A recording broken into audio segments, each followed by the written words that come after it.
In this problem here, we have to recognize that this is the same thing as saying cosine x sine x quantity squared dx.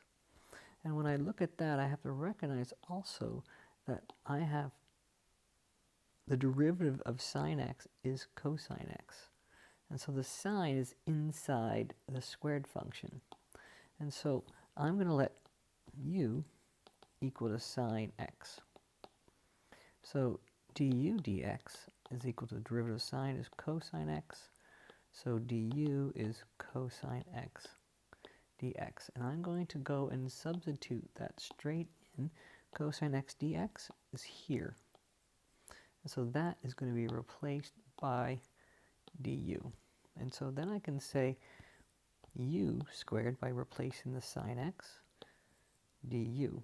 Both my variables are the same. I'm ready to integrate.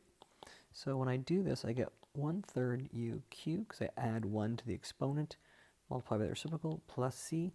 And then I go and I plug in u is sine, so sine cubed x plus c is my derivative, or the integral of this function here.